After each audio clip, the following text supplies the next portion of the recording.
For untold centuries, the Ottawa River was the main east-west highway for the Indians. Then came the French and English trappers and explorers. And finally there grew the first settlement that was to become part of our national capital area.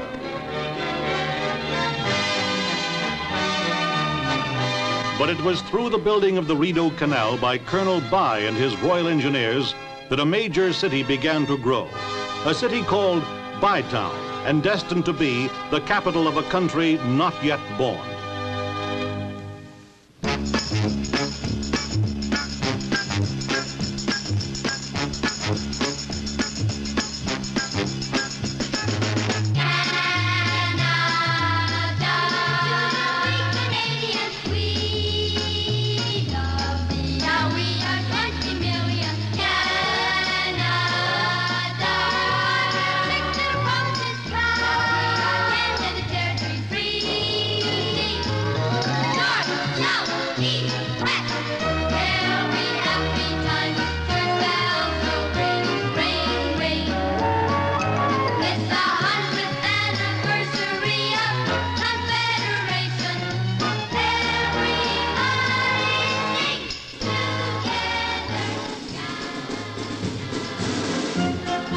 Today, Ottawa is a city of more than 350,000, and combined with Hull gives the national capital area a population of close to 500,000.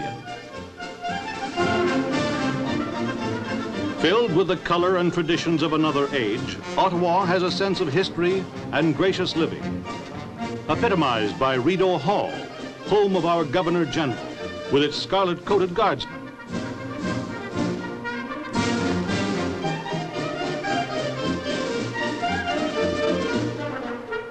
But our capital is also, in every way, a modern city. One of the most colorful areas is the Spark Street Mall. Completed for Centennial year, it's a favorite gathering spot for shoppers and strollers alike. At one end of the mall, Confederation Square, with its national memorial to our country's war dead, dominates central Ottawa. Just beyond is the Chateau Laurier, headquarters for the 1967 Brier. Across the Ottawa River in the Hull Arena, the pipe band of the Cameron Highlanders led the way down the ice, heralding the colorful opening ceremonies. Behind them came the nation's top curlers. From Atlantic to Pacific, from the country's largest city to one of its smallest, they represented almost every facet of Canadian life. Many have been here before, but Brier veteran or rookie, this is one of the most exciting moments in their lives. Then it's time for the opening remarks. First, Al Merrican, General Chairman of the Brier Committee, welcomes curlers and fans to the championships. Speaking for the federal government, Dr. Isabel, Member of Parliament for Gatineau. Controller Kenneth Fogarty spoke on behalf of Ottawa. Mayor Marcel Demore of Hull welcomes the curlers to his city. Then a few words from DCA President Gordon Bennett. And now the broom is held by Senior Brier Trustee, the Honorable Thane A. Campbell. Lining up his shot is Trustee Colin Campbell. With the help of sweepers Fred Soucy and Ross Tarleton, the stone draws into the back of the 12-foot. 1967 Canadian Curling Championships are underway. The opening draw brought together two highly regarded rinks. Manitoba was skipped by Bruce Hudson. Here in the seventh end, Ontario is lying 3 as Hudson removes one stone and rolls to the edge of the 12-foot. Manitoba leads the game 3-2 at this point. Alfie Phillips Jr., skipping the Ontario entry, throws draw weight. With one of the best front ends in the Brier, he has little trouble. The rock comes into the 4-foot, and again Ontario lies 3. Playing in his second Canadian championship, Hudson wants a double here on his last rock. He almost gets it, removing one stone and rolling to push the second rock back. Manitoba is shot. Phillips can see a big 3 if he can remove the western rock. But he's narrow and wicks off a second Manitoba stone to roll in and count a single point. After 7 ends, it's tied 3-3. By the 11th end, Manitoba had gone ahead 8-4. But once again, Ontario has 3 rocks in the house. Hudson gets 1 and rolls to the 4-foot delay shot. He'd counted a big 3 in the 8th and 2 in the 10th to take what appeared to be a commanding lead. But Ontario never stopped trying. A clean takeout and a good roll again leaves Phillips lying 3. The big fellow from the Strathcona Curling Club goes for a double. But he's a shade off. Gets 1 stone and rolls out, leaving Ontario lying 2 with last rock to come. The result is a foregone conclusion. The Parkway skip wishes they were all this easy. With Riley and Manning watching carefully, the stone draws into count 3 and close the gap 8-7. But it's too late to catch Hudson, and Manitoba goes on to win the first game 9-7. In their second game, Manitoba dropped PEI 11-6, but here against British Columbia, they're trailing 9-7 in the 10th end. Playing in his 5th Brier, BC skip Buzz McGibney makes another fine shot. He pushes Manitoba back to lie 1. With time running out, Hudson needs a big end to get back in contention.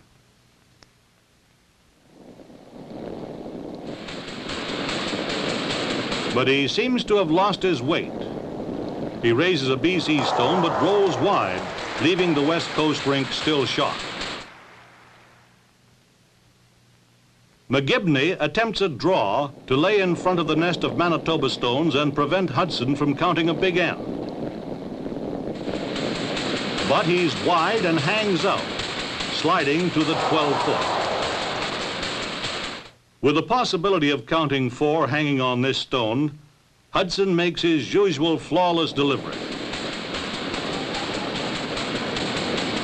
He removes 2 BC rocks, and although he rolls wide, he picks up 3 big points to go ahead 10-9 after 10 ends. BC tied the game in the 11th and are shot here in the final as Buzz delivers his last rock. He has excellent weight to draw in and lie 2.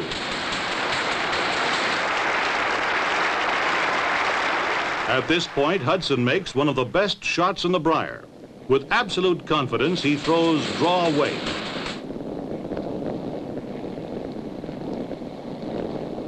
Sliding past the 2 BC stones, his rock pulls in to lie against the button and count 1. Manitoba defeats British Columbia 11-10. After losing to Manitoba, Ontario ran up 3 victories, beating Quebec, New Brunswick, and Newfoundland. Now in the 10th, they're leading Saskatchewan 7-5 as Phillips tries a double. He gets 1 and rolls to lie shot. Saskatchewan's 3 Knutson brothers, skipped by Doug Wankel, had yet to lose a game. But here, Wankel is narrow. He gets 1 Ontario stone, but removes 1 of his own to lie 2.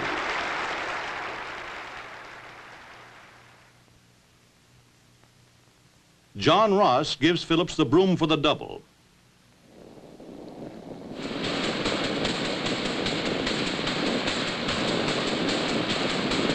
But Alfie hits on the wrong side and rolls out, leaving Saskatchewan shot with last rock to come.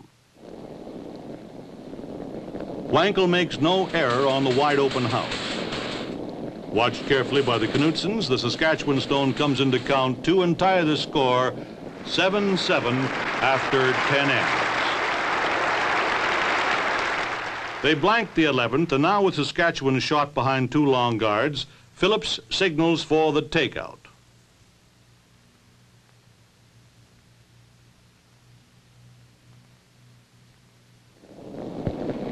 Ross delivers the out-turn. He makes a beautiful shot. Now Ontario is lying 2.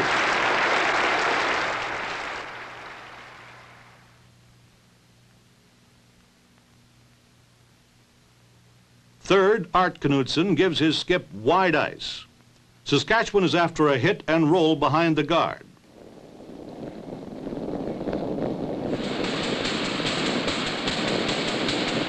It looks like a perfect shot until suddenly at the hog line it bends sharply.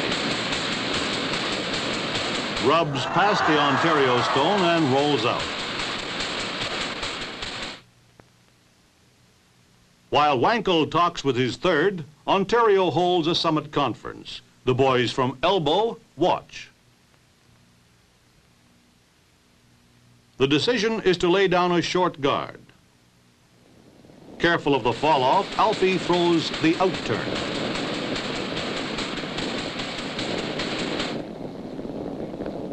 It comes in to bite the front of the 12-foot and hide most of the shot rock.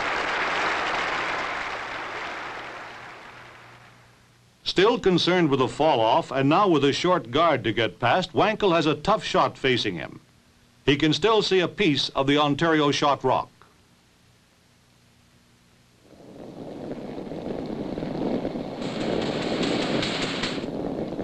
He gets past the guard and removes the Ontario stone, but rolls out, leaving Ontario to count 2 points and defeat Saskatchewan 9-7.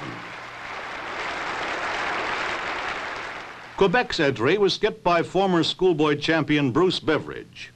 When they met Ron Franklin's foursome from Halifax, Quebec was winless at its previous 4 starts. With his last rock in this 6th end, Bruce taps one of his own rocks back to lie 3.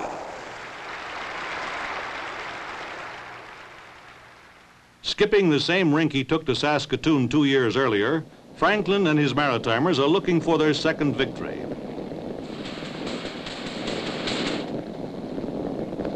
Ron makes a fine shot here to count 1 and go ahead 4-3 after 6. By the 10th, they're all tied up 6-6. Franklin has 2 rocks in front of the house. Beveridge wants to draw behind a Nova Scotia stone. But he's wide and heavy. Helped by vigorous sweeping from Corky Corkum, his rock slides through the house. Now the Maritime skip shows how you get 2 for the price of 1.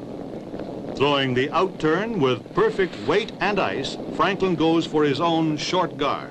A gentle tap, and now the Haligonians lie 2. Bruce calls for the hit and roll.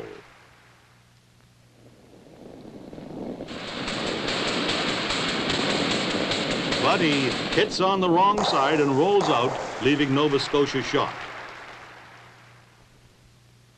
With a wide open house, Franklin draws in to count 2 and go ahead 8-6 after 10. However, Quebec get a big 4 in the 11th and go on to win their first game 11-8.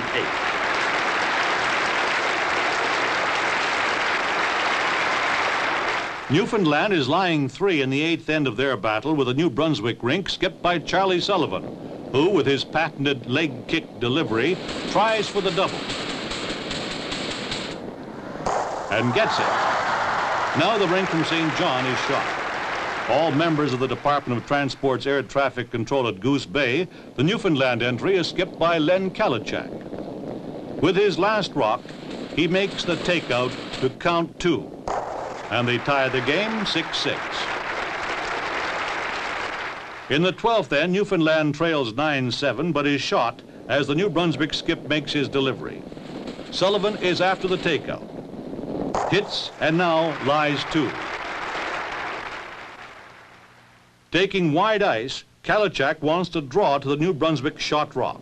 Down 2, but with last rock, he hopes to tie this game and force an extra end. He's heavy, but pushes New Brunswick back and rolls shot. With 4 stones already in the house, Sullivan figures to remove the Newfoundland rock and keep Kalachak from counting more than 1. But he hits dead on. Newfoundland still has 2 stones in the house. Now Kalachak sees a chance for 3. With third Doug Ellis in agreement, he takes narrow ice. Due to a leg injury suffered by second John Strugnell, Newfoundland is playing a man short. Kalachak gives his rock plenty of weight. He removes 2 New Brunswick stones and then forces a measure for a third count.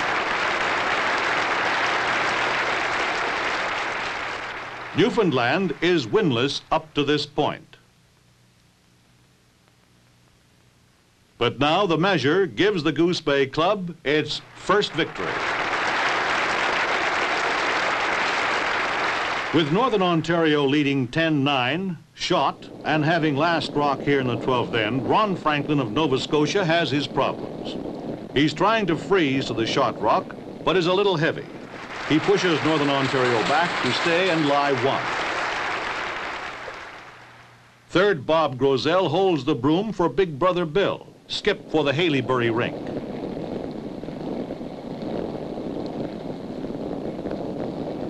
Bill moves Nova Scotia back to lie 1. Lying second and third stone, Franklin tries to shift the pressure to the foursome from Northern Ontario.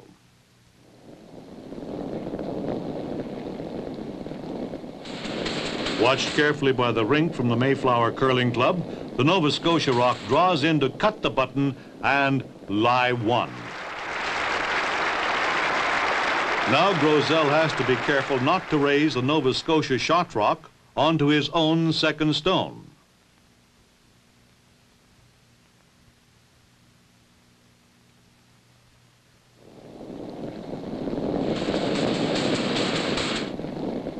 He delivers a beautiful rock, removing 2 Maritime stones to defeat Nova Scotia 12-9. Any time Manitoba and Alberta meet at the Brier, exciting curling is the order of the day. Dick Wright, third for Manitoba, goes for the Alberta shot rock. He gets it plus a great roll to lie 2.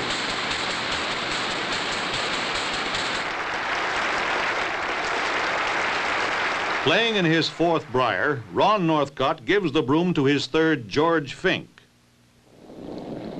A brilliant shot maker, Fink has little room for error here as he completes a beautiful takeout and rolls shot. Up to this point, Manitoba had lost only 1 game, that to Nova Scotia. Hudson doesn't want to fall 2 games off the pace set by the defending Canadian champions from Alberta. His takeout is perfect as he gets the roll to lie 2.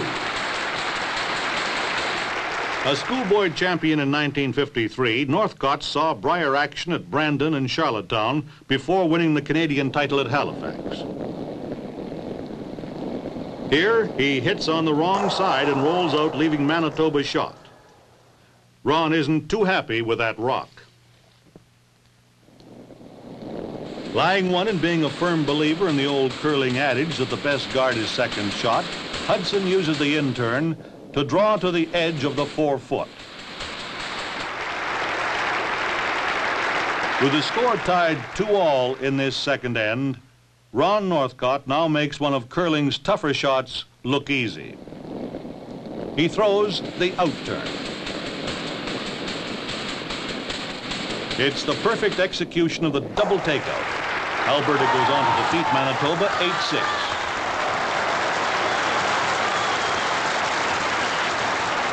The next morning, Alberta suffered its first loss, losing to Saskatchewan 7-5. Then in the afternoon draw, Ontario began to pull ahead of the Calgary rink. In this 7th end, Phillips makes a fine raise to lie 2. With last rock, he's in a commanding position, and he gets a big welcome from 3rd John Ross. With Saskatchewan and Manitoba breathing down their necks, this is a crucial game. Trailing 3-1, Northcott is trying to tuck this last rock in behind the Ontario stones. He gets by the long guard, then with beautiful weight, slides past the Ontario stones to lay shot at the edge of the 4-foot.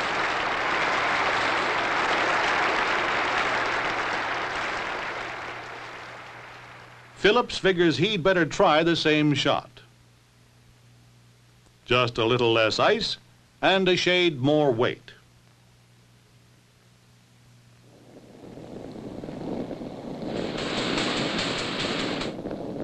With Keith Riley and Moon Manning ready with the brooms, the Ontario stone pulls in with perfect weight. It removes the Alberta rock and stays to count 3.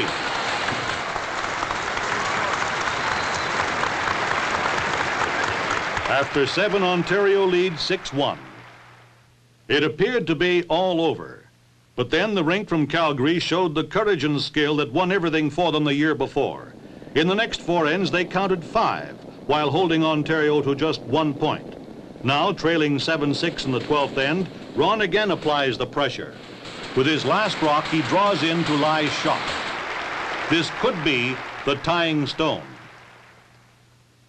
Phillips can see most of it, but the pressure is on. And who's excited? Alfie calls for about 6 inches of ice. He'd like to push the Alberta rock right across the Ottawa River and up Parliament Hill. And he's got the weight to do it. A bit too much, in fact. It hangs out, moves the western stone over, but Alberta ties it up.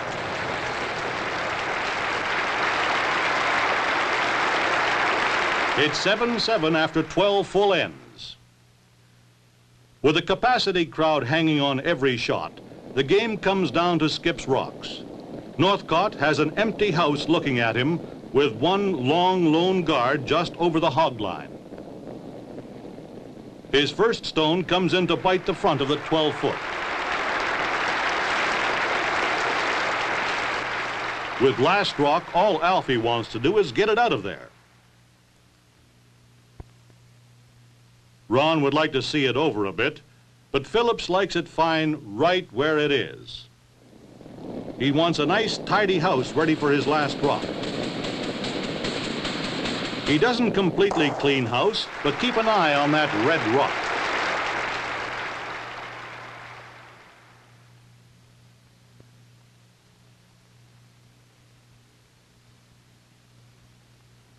With his last stone, the Alberta skip again tries to draw behind his guard.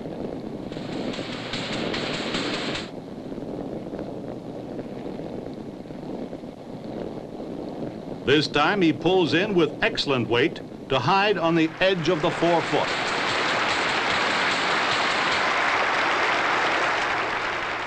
Once again, Phillips is faced with a vital takeout.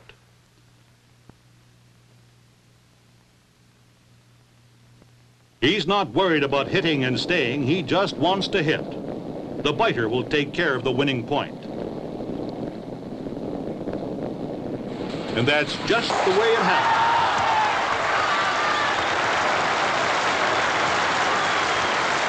Ontario defeats Alberta 8-7 in 13 ends, moves to within 1 game of a Brier victory. But what is this? After 3 ends, Prince Edward Island leads Phillips and Company 6-0. Now Ontario is lying 3 as Ken MacDonald, the island skip, tries for the double. He just misses and goes through the house. All through the Brier, Phillips has been having excellent results with his raises. He tries it again. It's a beautiful shot, and now Ontario lies 4 with last rock. The Prince Edward Island skip is forced to again go for the double. His in-turn is narrow. He gets 1 but rolls out, leaving Ontario lying 3 with last rock to come. With 3 rocks counting, Alfie puts draw weight on the outturn. A loss to PEI would make a playoff against Manitoba, Saskatchewan, or Alberta a certainty at this point. He gets a 4-ender and narrows the score 6-4. Ontario lies 1 here in the 7th. PEI leads the game as Skip MacDonald goes for the shot rock. He gets it and rolls out, but now the island province lies 4. Phillips elects the outturn through a staggered port.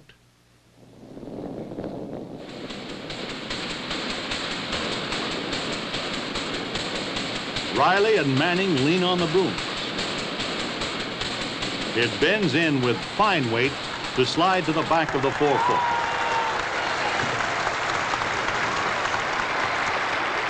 MacDonald decides he'll stay with the in-turn.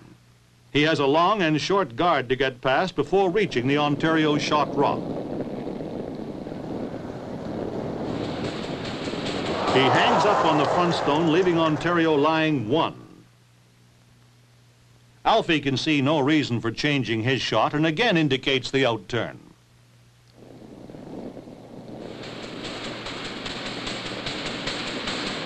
It's a perfect duplication. Like riding a toboggan slide, the Ontario stone comes in to count 2. It's 7-7 after 7. There was no denying Ontario after that. In the 12th end, they were leading 11-8 as Phillips throws his last rock. It's a clean takeout. PEI runs out of stones, and Ontario brings the Canadian Curling Championship back to the East for the first time in 16 years. Again, the pipe band of the Cameron Highlanders lead the nation's top curlers down the ice. The enthusiastic crowd watches as David M. Stewart of MacDonald Tobacco Incorporated presents the Brier tankard to skip Alfie Phillips. Then congratulates third John Ross, second Ron Manning, and lead Keith Wright. Centennial year winners of the Canadian Curling Championship. Second place went to the Manitoba foursome led by Bruce Hudson, who shared it with the Doug Wankel rink from Elbow, Saskatchewan. Ontario, 1967 champion.